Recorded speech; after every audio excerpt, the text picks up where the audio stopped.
cualquier área de nuestra vida. Cuando nosotros hacemos eso, Él nos pone sobre su casa. O sea, ya no somos cualquiera. Él nos conoce. La Escritura habla de aquellas personas que dicen, hicimos esto y aquello en tu nombre, y Jesús dice, yo no te conozco. Y cuando nosotros hacemos eso, Él nos quiere llevar a otro nivel, al de ser mayordomos. Pero el mayordomo es para darle comer a tiempo, y está hablando de que tenemos no solamente que ser discípulos, sino que enseñar a otros y que sean discípulos. ¿Qué les vamos a enseñar? Las grandes cosas que Dios ha hecho en nuestra vida. Y visto esto, la semana pasada digamos que cuando nosotros empezamos a hacer esto, se levanta una guerra de parte del enemigo. ¿Por qué? Porque estamos entrando en su territorio. Él no quiere que tú cambies. Él quiere que estés cómodo. Él quiere que sigas adulterando. Él quiere que sigas despreocupado. ¿Sabes por qué? Porque está a punto de tenerte totalmente en sus manos en un descuido. Y cuando tú y yo empezamos a hacer la voluntad de Dios, entonces el enemigo se enoja porque no solamente nos estamos saliendo nosotros de su reino, sino que estamos sacando a nuestra familia, a gente que está viendo y empieza a decir, puede haber un cambio. Y entonces la semana pasada vimos varias cosas que tenemos que tener en cuenta. Y una de ellas es que va a venir luego la guerra. El Señor dice, si tú haces mi voluntad, no vine a traer paz, no fuego. Y empieza la guerra. Esas decisiones correctas que empezamos a tomar, como lo dijo Josué, yo y mi casa serviremos a Dios. Entonces, eso empieza a traer reacciones de nuestra propia familia, de nuestra esposa, de nuestros hijos, de nuestros amigos, y empieza a traer una división. Entonces, tenemos que entender esto, que la segunda cosa que tenemos que entender es que se empiezan a distinguir los tiempos. ¿Sabes cuándo va a llover? ¿Sabes cuándo va a hacer calor? Ahora empieza a distinguir los tiempos espirituales. Si está en medio de una lucha, distingue que Satanás no te quiere soltar. Y eso es bueno. Pero si nada te está pasando, tu vida está muy cómoda, es porque no le estamos afectando en su reino. Pero si le estamos afectando, pues hay que aprender más, hay que Dios nos enseñe cómo enfrentar a nuestro enemigo. Y veíamos que el Señor viene a la iglesia que está representando a su pueblo, que representa a ti, que representa a mí, y espera encontrar fruto. No espera una idea bonita que tú sirvas y esto y aquello, pero no estemos dando fruto. Y dice que va a acabar porque quiere llegar a la raíz del problema alrededor de la idea y la va a abonar y va a venir al próximo año para ver si encuentra fruto. Fíjate bien, aquí hay una sentencia. O damos fruto, ¿ok? O somos cortados. Individualmente, si no dan fruto, soy cortado. Si tú no das fruto, eres cortado.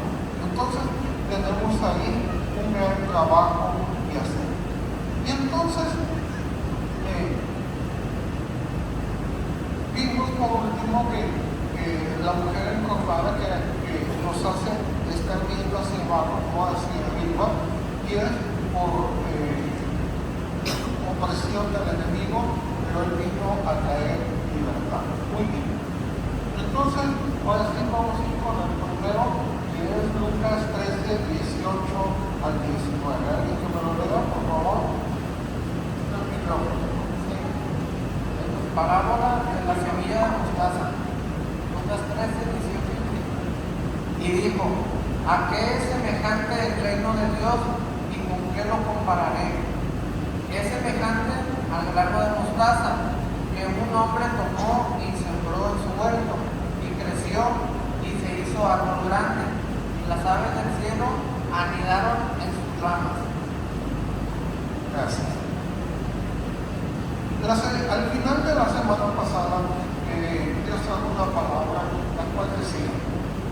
temas pequeños, manada, porque a vosotros me ha parecido darles el reino de Dios. Y hoy vamos a ver cómo podemos tomar el reino de Dios. La primera cosa que tenemos, porque ahí está diciendo, ¿a qué compararé el reino de Dios? Porque a lo mejor nosotros estamos comparando el reino de Dios como los israelitas. Ellos esperaban un Mesías militar que fuera rey de todo el mundo, pero él vino a traer libertad de nuestros pecados. Entonces tenemos que entender qué es el reino de Dios. Romanos 14, 17, por favor.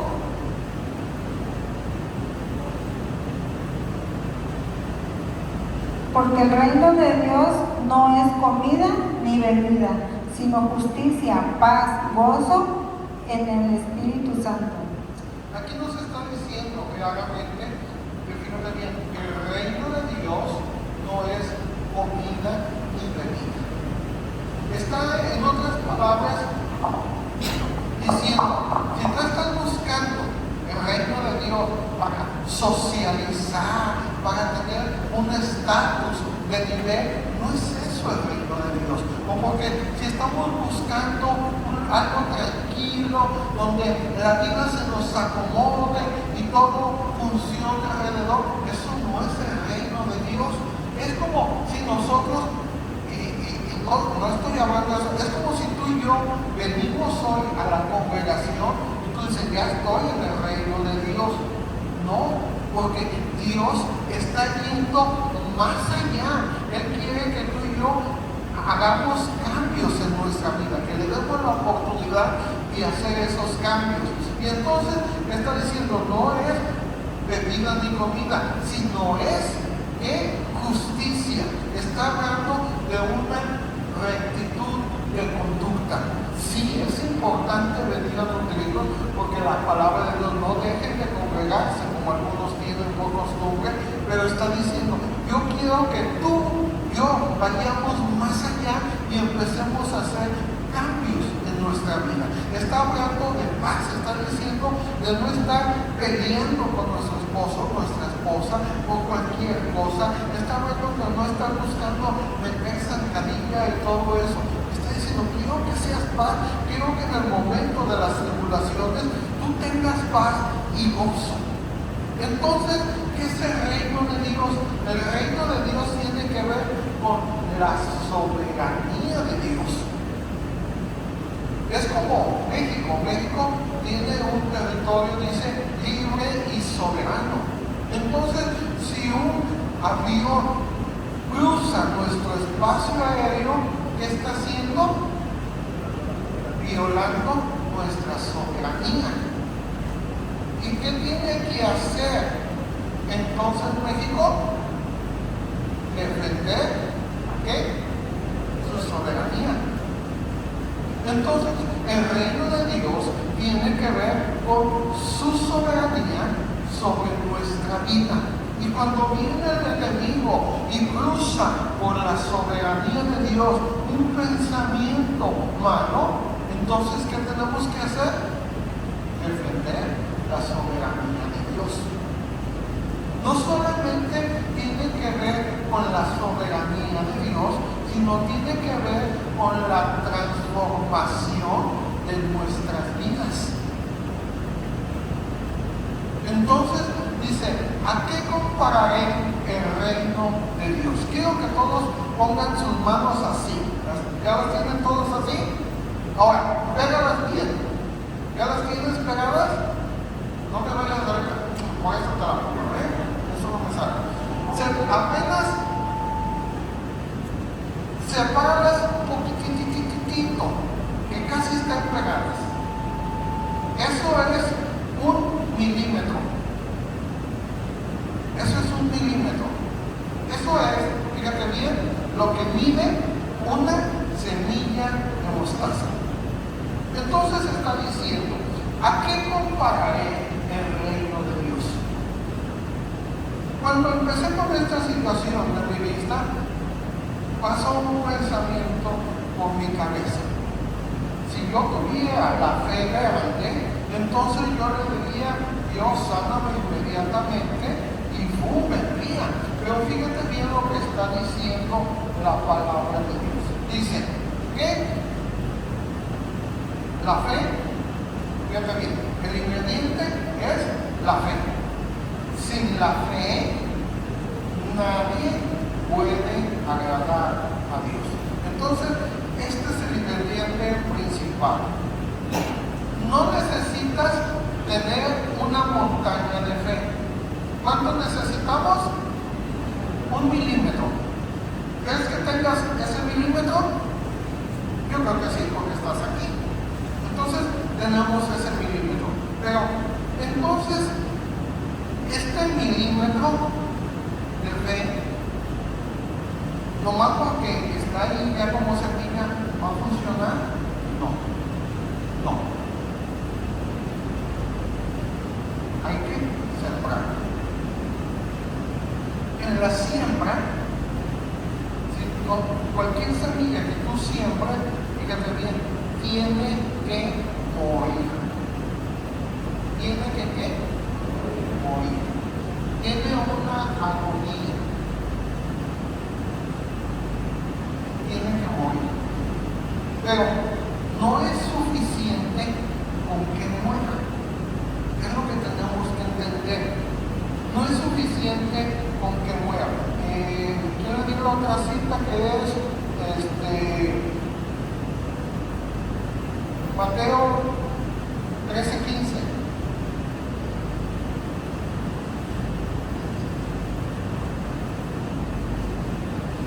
Porque el corazón de este pueblo se ha engrosado, y con los oídos oyen pesadamente, y han cerrado sus ojos para que no vean con los ojos, y oigan con los oídos, y con el corazón entiendan, y se conviertan, y yo los sane. Aquí está hablando, esto viene después de la parábola del sembrador, empieza a decir, y fíjate bien a quién le está hablando a su pueblo, a ti y a mí, y dice, porque se les ha engrosado el corazón, para que no entiendan, fíjate bien lo que sigue, para que se arrepientan y sean, ¿qué? Sanados. Para que tu familia sea sanada, para que tú seas sanada, para que el perdón empiece a fluir en tu familia, está diciendo, tienes que entender. Tenemos que ¿qué? Entender. No me acuerdo si me leyera Lucas 13, 18 al 23. ¿Se lo di a alguien? ¿No? ¿Me lo puede leer? ¿Quién fue? La que me leyó el último. ¿Lo puedo leer? Ya está ahí. Lucas 13, 18 al 23.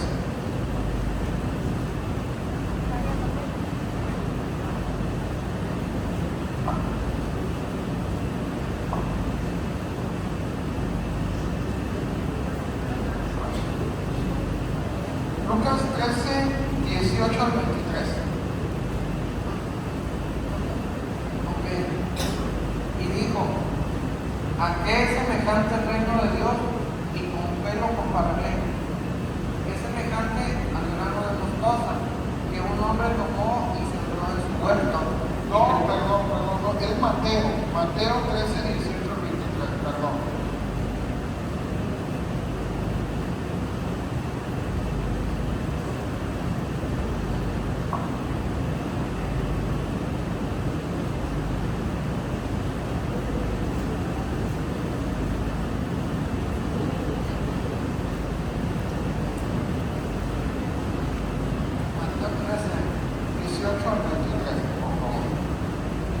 Oíd pues vosotros la parábola del sembrador.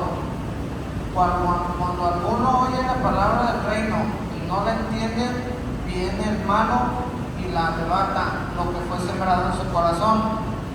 Este es el que fue sembrado junto al camino.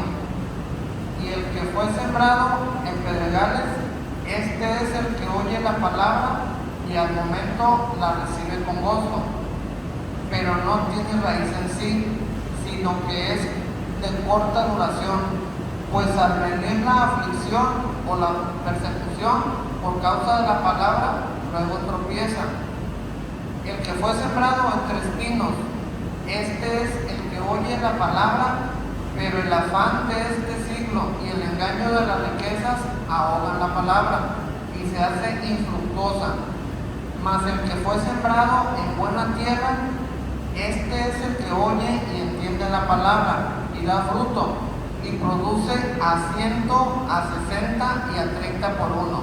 Gracias. Entonces nos empieza a ver aquí de una semilla. Fíjate bien, en todas las situaciones, la que fue sembrada en el camino, la que fue en las piedras, la que fue entre los espinos y todo eso, fíjate bien, murió porque nació, pero no toda dio fruto. ¿Por qué? Porque no estaba sembrada en tierra fértil.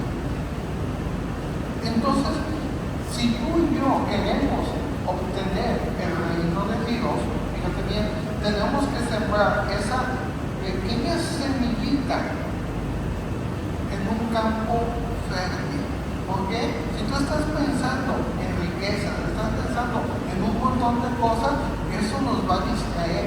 Y no estoy diciendo que sea malo, porque el Señor bendice y multiplica. Tú y yo podemos encontrar en la Biblia a hombres inmensamente ricos, pero Dios está hablando de la importancia que tiene que haber en nuestro corazón. Estaba Job. Bueno, Job era un hombre, que dice la Escritura, un varón perfecto, apartado del mal y temeroso de Dios.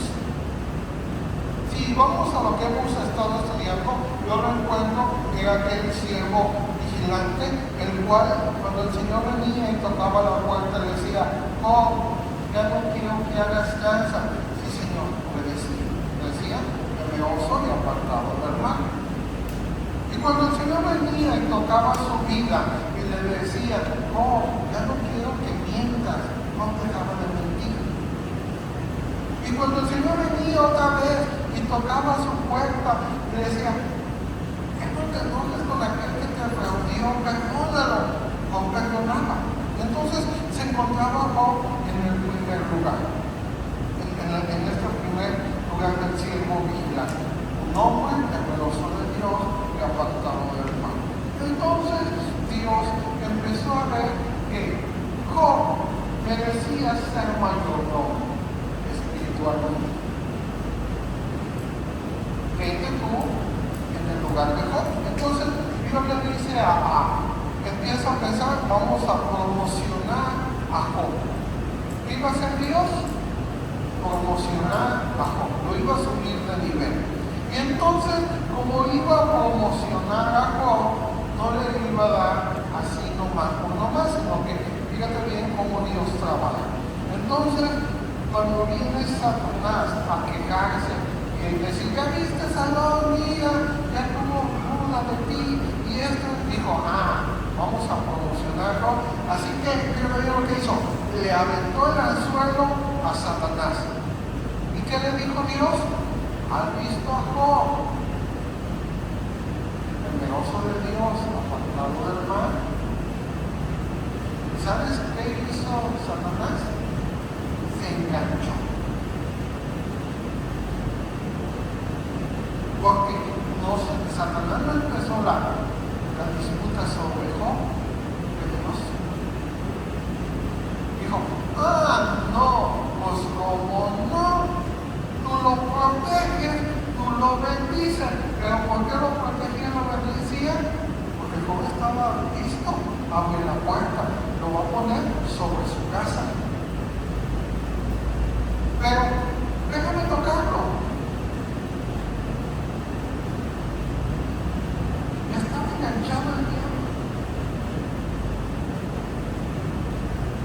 Hay otra cita del rey Acab, cuando el profeta vino al rey Acab y le dijo: yo vi en los cielos una voz que decía: ¿quién inducirá a Acab a la batalla?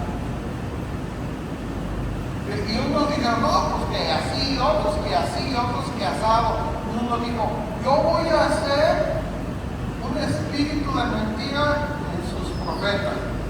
Y le dicen, ¿lo vas a conseguir? Ve tú. ¿Te puedes dar cuenta de la pelea que hay por ti? Por mí. Así que dijeron, lo que hubo consejo del infierno, dijeron, ¿cómo vamos a hacer caer a Job? ¿Cómo vamos a hacer caer a Job? ¿Cómo vamos a hacer caer a Benjamín, a Alma, con tu nombre? ¿Cómo lo vamos a hacer caer? Dijeron, de un solo golpe, de un solo golpe, le vamos a destruir a sus animales, le vamos a matar a sus hijos, y ¡pum! Lo destruyen, fíjate bien, de un solo golpe. Cuando el enemigo viene a tu vida o a la mía a querernos destruir, fíjate bien, aparentemente llegan por, vamos a poner mi caso, el golpe vino por la vista, pero no me atacó nomás ahí, está atacando mi economía, está atacando mi familia, está atacando mi fe, está atacando por muchos lados, porque su objetivo es que yo diga, necesito un escape y irme al pecado. Ese es su objetivo. Y cuando no logra su objetivo, entonces va y Dios le dice, ¿qué tal? Le vuelve a tirar el anzuelo y el otro se vuelve a enganchar. Pues tiene salud. El hombre da cualquier cosa por su salud, déjame tocarlo. Toca, pero no sube.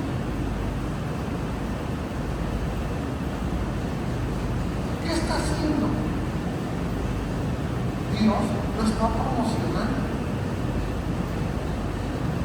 Ahorita vamos a leer varias citas donde dice que Dios prueba. Dios va a probar mi corazón. Porque en el mayordomo Él está esperando fieles y prudentes. Entonces, Dios nos está dando ahora diciendo, ¿cómo vas a obtener el reino de Dios a tu vida? Solamente necesitas 1 milímetro de fe. Esa fe, siémbrala, pero siémbrala en buena tierra, abóndala, busquemos la presencia de Dios, preguntémosle, Señor, enséñame, Señor, ayúdame a entender. La siguiente cosa.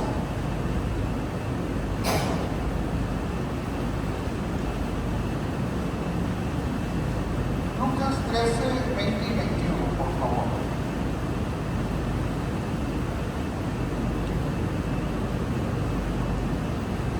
Volvió a decir, ¿con qué voy a comparar el reino de Dios? Es como la levadura que una mujer tomó y mezcló con 3 medidas de harina hasta que hizo crecer toda la masa. Ok, gracias.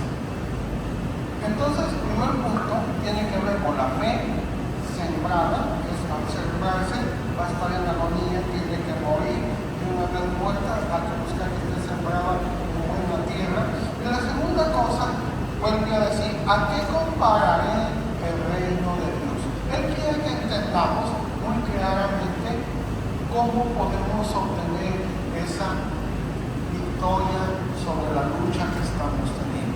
Y dice, ¿a qué la compararé? Dice, a una masa que ha sido leudada. Para 1 kilo de masa, ¿cuánto crees que se ocupa de levadura? ¿4 kilos? ¿1 medio kilo? 1/4. 100 gramos se se ocupan para 1 kilo, 2 gramos de levadura. ¿Cuánto? 2 gramos. Vuelve a tocar el punto del poquito. Tú y yo decimos, si tuviera mucho tiempo, buscaba a Dios. Si mis finanzas fueran así, entonces lo haría. Y Dios dice, el que es fiel en lo poco, sobre mucho lo pondrá. Entonces, está diciendo aquí de algo bien importante. Fíjate bien, en otro pasaje de la Escritura, él empieza a decir, no sean su levadura como la de los hipócritas. Está hablando de los fariseos que conocían la ley de Dios, pero fíjate bien, la palabra la fermentaba, la dañaba, le estaba dando un sentido malo. Pero en esta escritura le está sacando un sentido bueno. Le está diciendo, ese poquito puede transformar tu familia. Empezamos con que va a haber división en nuestra familia. Pues dice, si tú eso poquito lo pones ahí, va a ser, fíjate bien, que se fermente y cuando una masa leudada es fermentada, fíjate bien, si es 1 kilo, se me pasa a investigar eso, pero es, no sé qué tanta sea la proporción, investígalo en tu casa. Entonces, está diciendo, el reino de Dios es que tengas un poco de fe y la siembres y en la buena, pasas ese proceso, necesitas eso que tienes para que transforme una vida. Y vamos a ir a la siguiente cita, que está en Deuteronomio 8:6.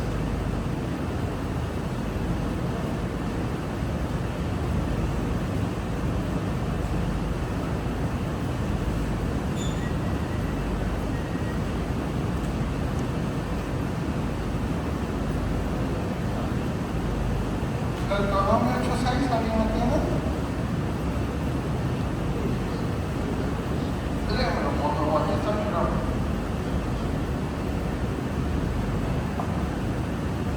Deuteronomio 8:6. Guardarás pues los mandamientos de Jehová tu Dios, andando en sus caminos y temiéndole.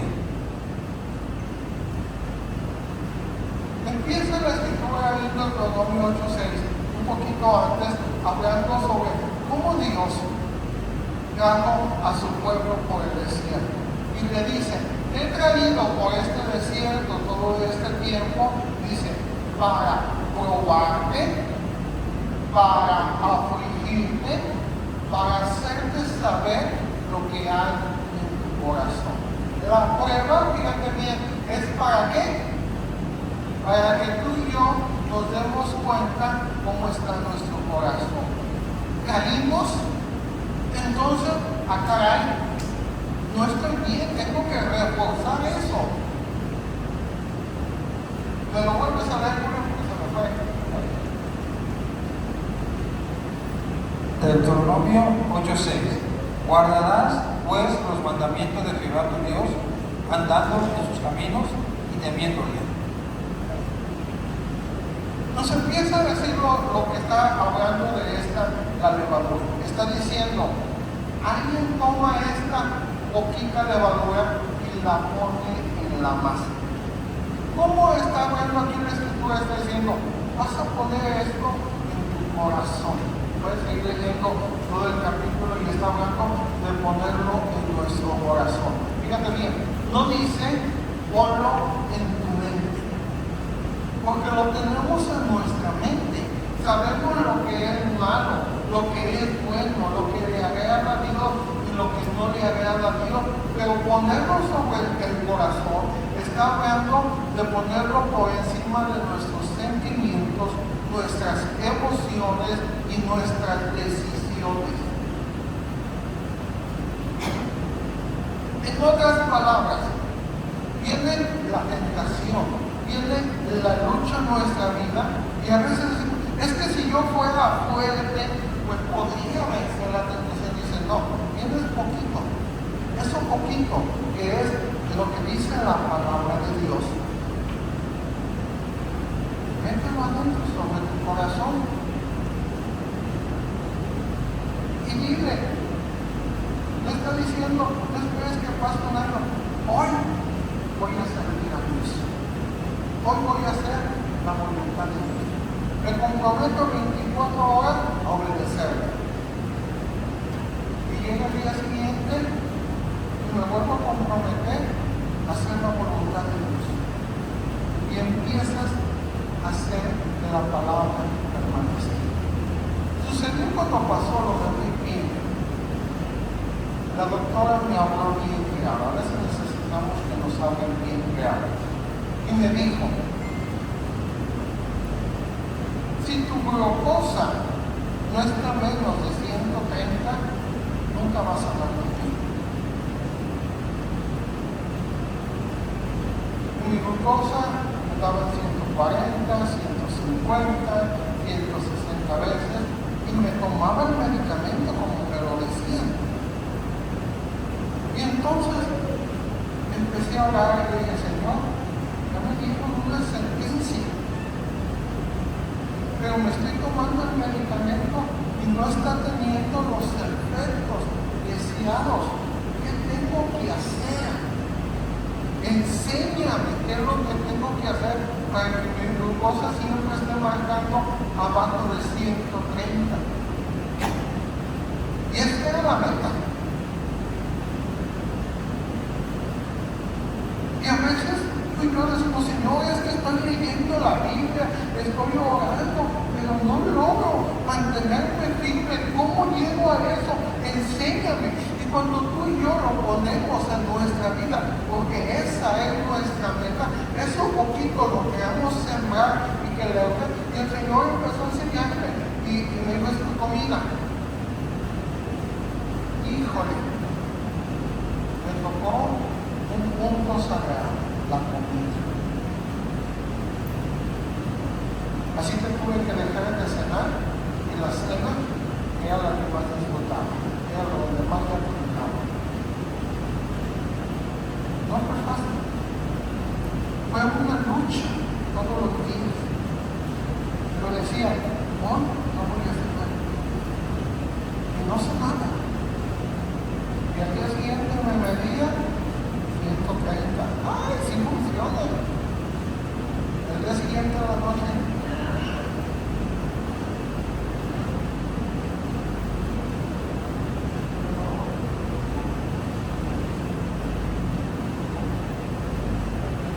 Y la siguiente noche decía, no voy a cenar. Y no cenaba. Y ahora, ¿sí me oyen? Ok. Y ahora que fui a hacer mi estudio, porque me mandaron a hacer estudios para operar mi ojo,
meses de asegurado.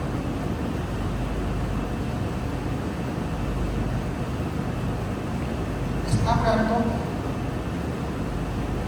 de poner esa levadura que es la palabra de Dios sobre nuestro corazón. Tú y yo queremos que funcione al mismo día, al día siguiente, todo esté bien. Pero hay cosas que el Señor está pidiendo en nuestra vida, está tocando la puerta. Cuando poco, eso poquito, obedecemos, lo que viene empieza a transformar. No esperes a sentirte súper poderoso. Eso poquito, ponlo que el Señor está dando, lo que son sus mandamientos.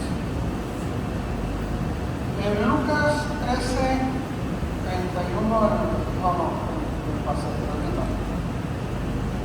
Lucas 13, 22 al 30.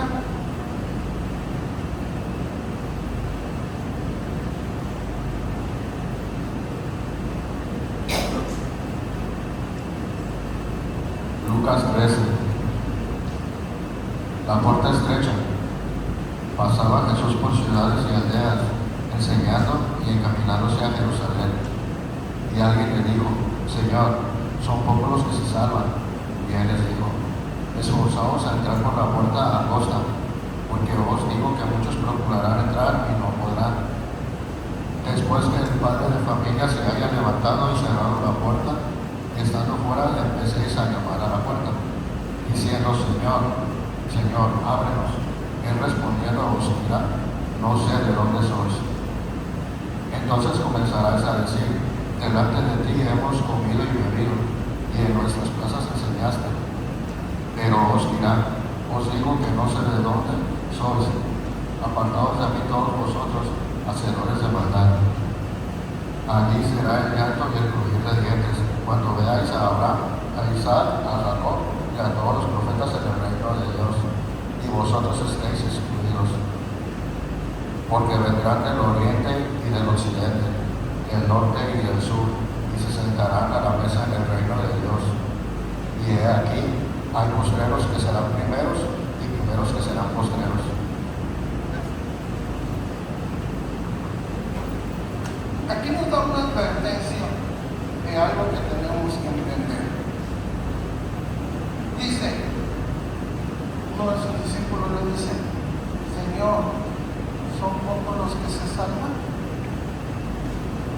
Fíjate bien. Señor, ¿son pocos los que se salvan? Voltea a ver alrededor. Fíjate bien, dice, no todos se van a salvar. La pregunta es: ¿yo me voy a salvar?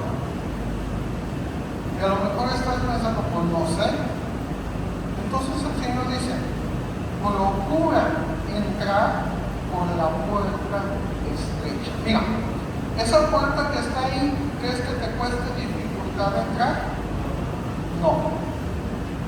Una vez que fuimos a México, yo tenía como 10 años, y entramos a un juego que está totalmente oscuro, y entras y tienes que ir andando por todos lados para ver dónde está la salida, y a veces está un huequito chiquito abajo donde tienes que meterte, a veces tiene que ser por arriba, y estaba caliente y ya estaban los desesperados y no avanzaban, y yo empecé a chillar.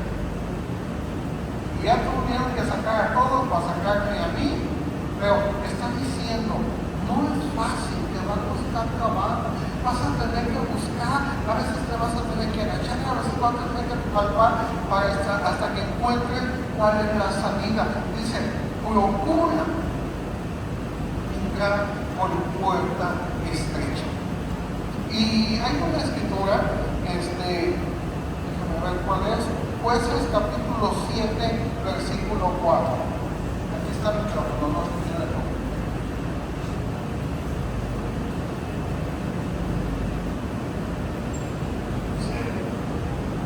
Y Jehová dijo a Gedeón: aún es mucho el pueblo. Llévalos a las aguas y ahí te los probaré. Y del que yo te diga, vaya este contigo, irá contigo. Mas de cualquiera que yo te diga, este no vaya contigo, de tal no irá.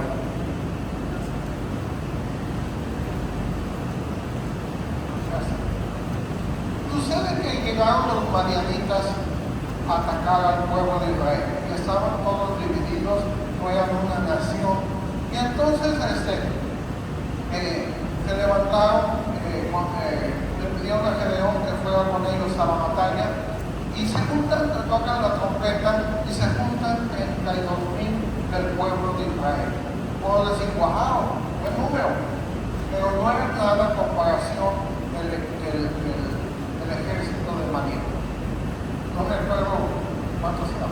El chiste es que ahí van, luego un poquito antes dice que acampan no sé en qué territorio, ya están a punto de enfrentarse. Y esa palabra de el lugar donde acampan significa el lugar del miedo o del terror. O sea que esos 32,000 tenían miedo. Y esto es normal. Pero vuelvo a recalcar esto. ¿Cuántos tenían miedo? Todos tenían miedo. Y entonces yo le digo, es mucho pueblo.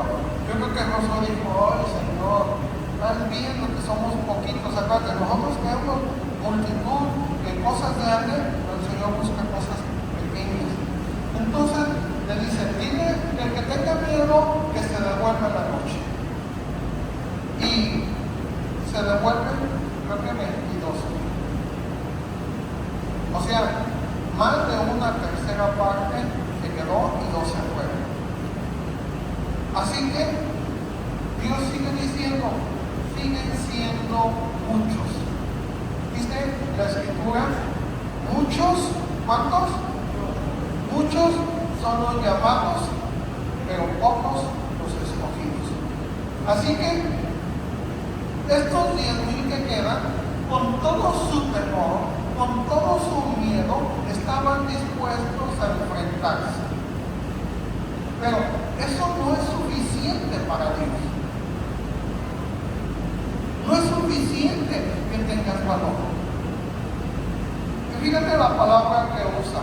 Los voy a llevar a tomar agua y allí los voy a probar. Dios prueba nuestro corazón.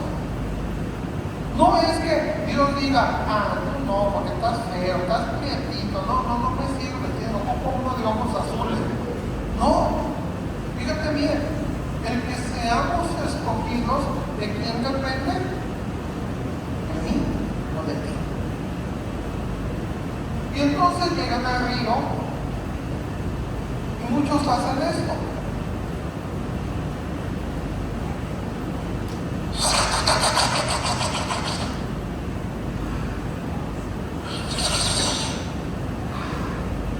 Y otros hacen esto.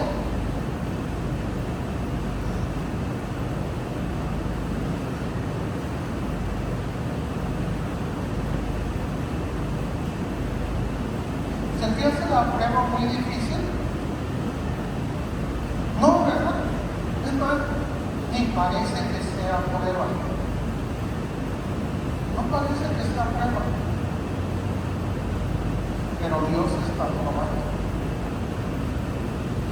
Y todos los que se agachan su cabeza a beber hasta el río, los separes son 9,700 hombres.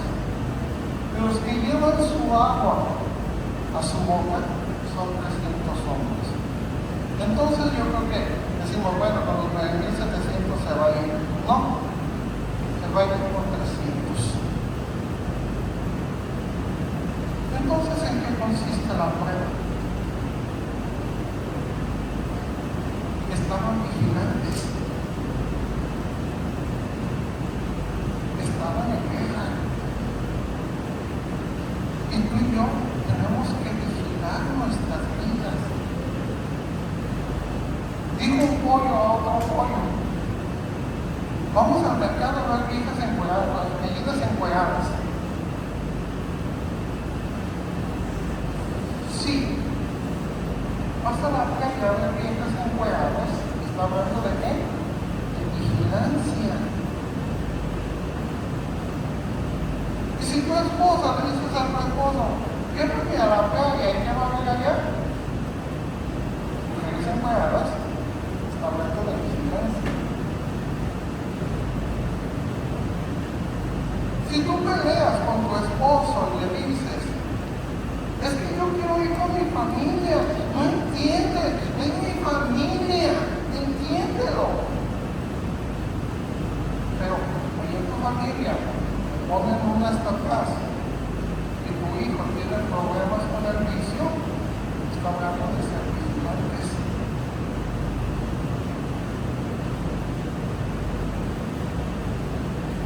Está siendo probando nuestro corazón.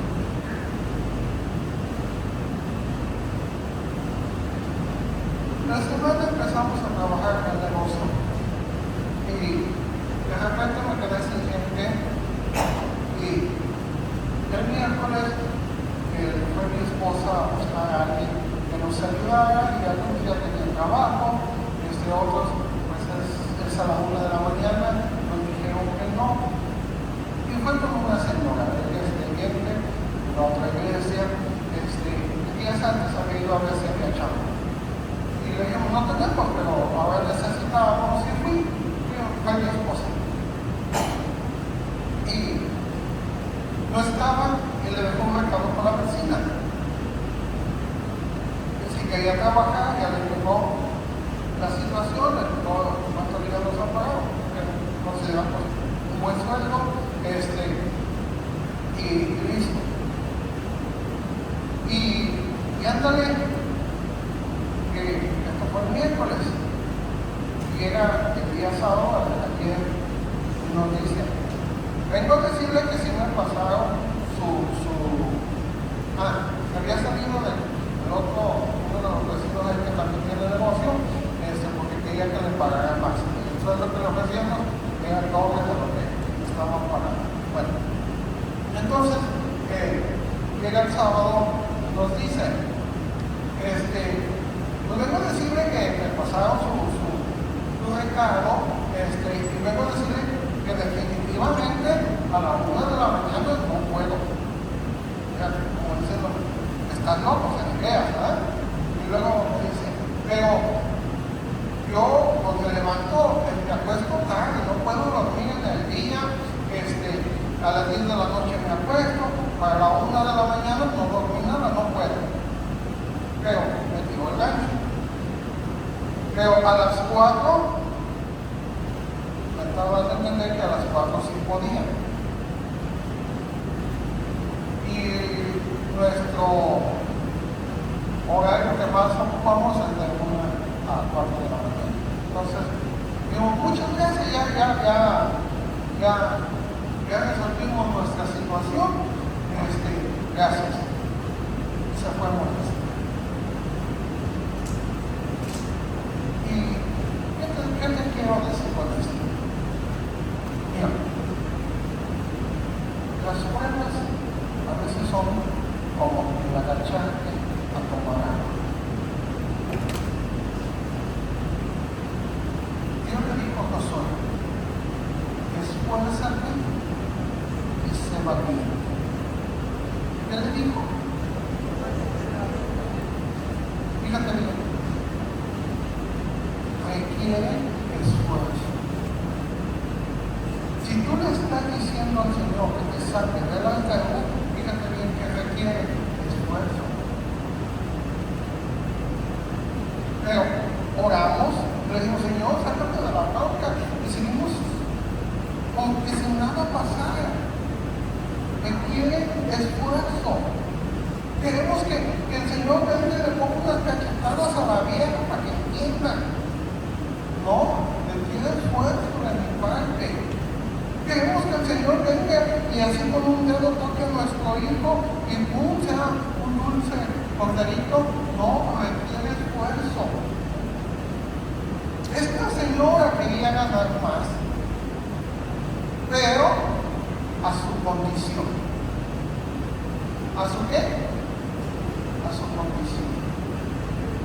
Si tú y yo esperamos resolver esas luchas a nuestra condición, fíjate bien, no servimos.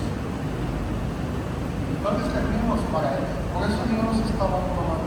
La segunda cosa que tenemos que entender, Dios dice que Él llega y toca la puerta y espera que le contestemos en 3 días. En 4. 2 días, pues denme 2 días. No, inmediatamente. Cuando ella llegó a pedir el trabajo, fue alguien un día antes que trabaja con un vecino ahí que también llega temprano, que era ya con el vecino a las 4, tiene muchas necesidades, a veces trabaja día y noche y no le importa, ¿verdad? Y dijimos, y fue mi esposa y le dijo, no, sí, y sí fue. Y estuvo de 1:30 a 3:30. Que le hicimos nuestro trabajo. Entonces, pues al segundo día llegamos nosotros tranquilos. Y ándale que no vino. Y entonces nosotros ya con todo, ¿qué hacemos? ¿Tú qué harías? ¿Te estresarías? A lo mejor bajarías el 13 y diría, no se pudo. Pero eso no pide el Señor. Él pide esfuerzo y se valía. Así que eso fue lo que hicimos yo y mi esposa. No nos quedaba más que esforzarnos y ser valientes. Y la verdad es que yo no pedí que fuéramos a poner. Por la gracia de Dios, acabamos antes y inclusive nos superamos. ¿Por qué? Porque Dios va a probar. ¿Qué va a probar? Si estamos vigilantes, si estamos dispuestos a esforzarnos. ¿Sabes por qué? Porque esos 300 hombres que iban a ir a pelear contra esa multitud necesitaban tener bien puesto su corazón. ¿Sabes por qué? Porque no iban a pelear con una espada, porque tenían miedo como todos los demás. Pero esa semilla la habían sembrado, aunque era muy pequeñita, ellos creían que podían con la ayuda de Dios. Porque pusieron esa parte de obedecer los mandamientos de Dios y guardarlos sobre su corazón. Y pues era imposible humanamente ganarles, pero tenían que pelear con fe. Porque en una mano iban a llevar una antorcha y en otra mano iban a llevar una trompeta. ¿Cómo iban a pelear?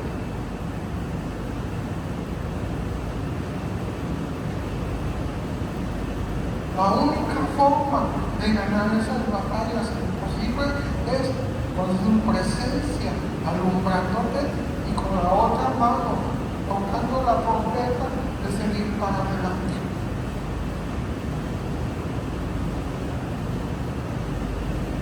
Aunque el enemigo parezca que es invencible,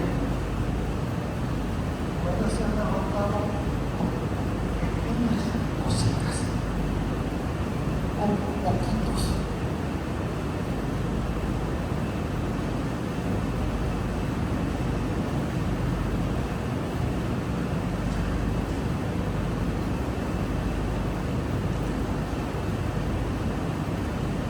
Lucas 13, 31 al 35.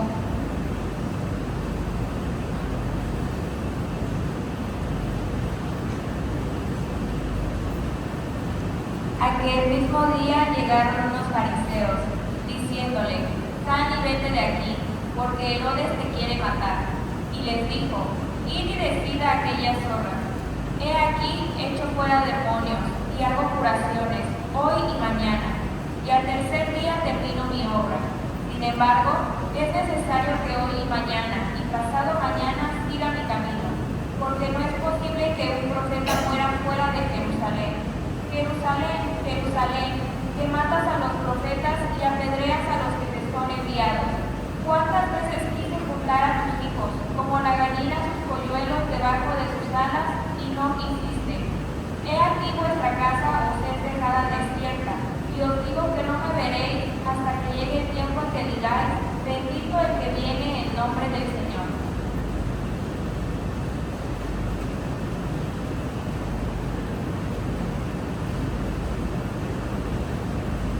Siguiente punto. Fíjate bien, hay una amenaza. Una amenaza por cumplir contra la vida de Jesús. Pero fíjate bien, ¿quiénes le dicen al Señor? Los fariseos.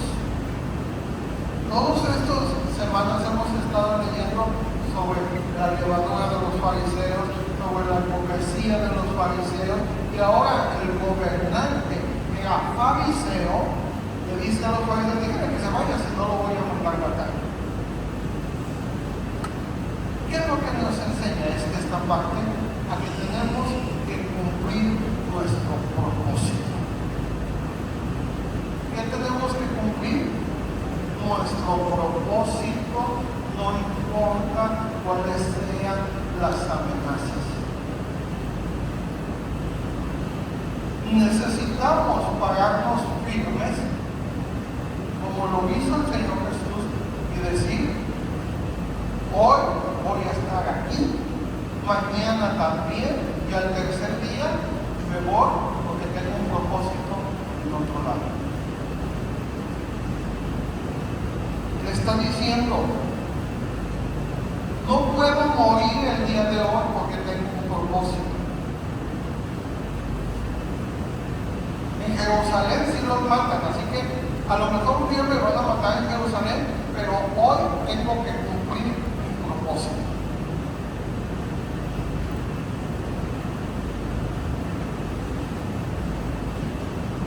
El enemigo, cuando pasó lo de mi vista, dijo, no vas a poder predicar, no puedes leer, no puedes estudiar. Dije, chiquito, lo que tú quieres es lo que voy a hacer. Oye, lo que tú no quieres que haga, eso es lo que voy a hacer, porque ese es mi propósito. Entonces, mantente en el propósito en que Dios te ha puesto. No importa cuál sea la amenaza. Jacob dijo, Dios le dijo a Jacob, no te dejaré ni te desampararé, porque has de hacer lo que te he dicho. Vamos a ir a Lucas capítulo 14, versículo 1 al 6.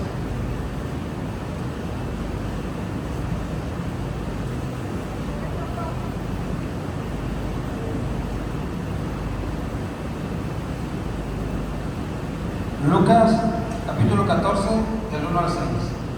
Y aconteció un día de reposo, que habiendo entrado para comer en casa de un gobernante que era fariseo, estos les acechaban.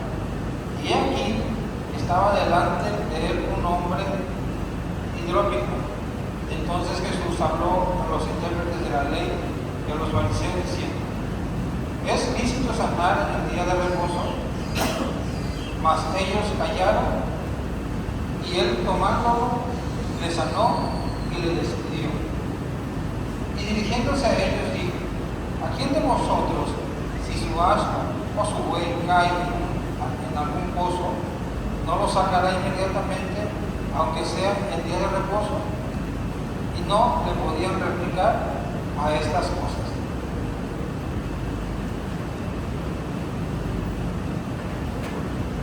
Por último, ¿cómo vamos a esa guerra? Un hidrotópico es alguien que retiene líquidos y se echa a su cuerpo. Fíjate otra vez quiénes aparecen ahí en la lista, los fariseos, tratando de detener. ¿Te das cuenta cuánta oposición tenía para hacer lo que Dios quería con su vida? Y es lo mismo que sucede cuando tú y yo ponemos nuestra vida delante de Dios, empieza a haber tal oposición por detenernos. Así que ¿Qué tiene que ver esto? Que no te importen de las críticas por hacer el propósito de Dios para tu vida. Yo sé que a lo mejor alguien va a decir, si está predicando que Dios sana mi vida. No me importa, porque sé dónde puedes vivir. Así que aprende estos principios, que no importa la magnitud de que tengas de fe, solamente necesitas eso, lo tienes, siembra tierra buena. Pon los mandamientos de Dios sobre tu corazón y guárdalos. Procura entrar por esa puerta estrecha.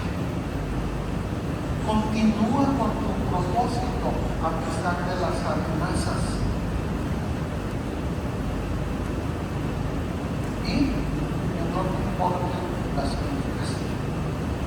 Entonces volvamos a la historia de Job. Dios estaba promocionando a Job. Y Job no entendía cuál era el propósito de Dios. Pero tenía sembrado su fe. Él decía, yo sé que veré la gloria de Dios. No entendía, pero estaba su fe puesta. Estaba guardando los mandamientos de Dios. No fue cuestión de un día, una semana, no sabemos cuánto tiempo pasó, pero pasó ahí su tiempo.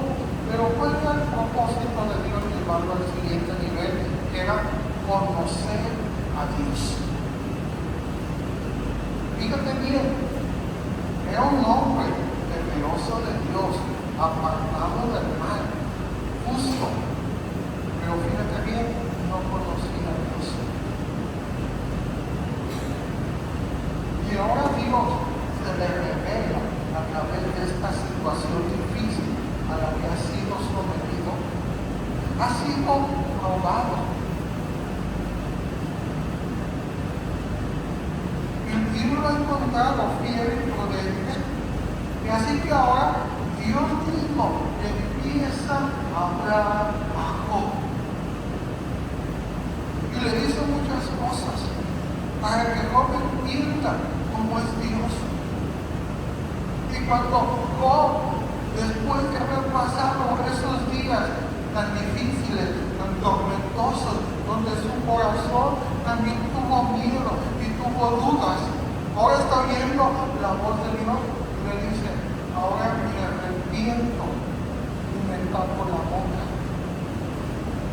porque di oídas y había oído, mas ahora te conozco.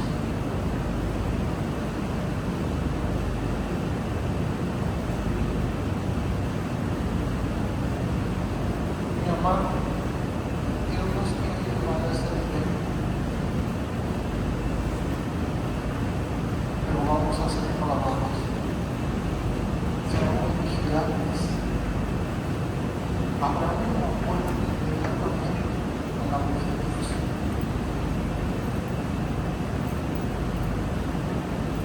Y después de eso, Dios volvió a bendecir a Job. No le hizo caer en el congelado del cielo de oro. Empezó a bendecirlo, a bendecirlo, a bendecirlo, hasta tener el doble de lo que tenía. Vimos la semana pasada ponte de acuerdo con el adversario.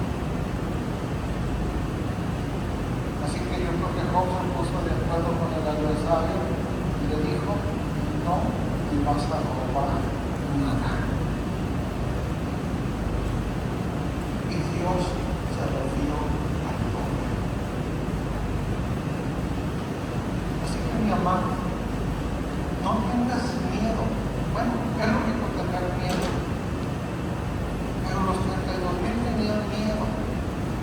Siembra en esa semilla, sé vigilante, guarda las cosas que Dios pide en su palabra, en tu corazón, sobre tus emociones, sobre tus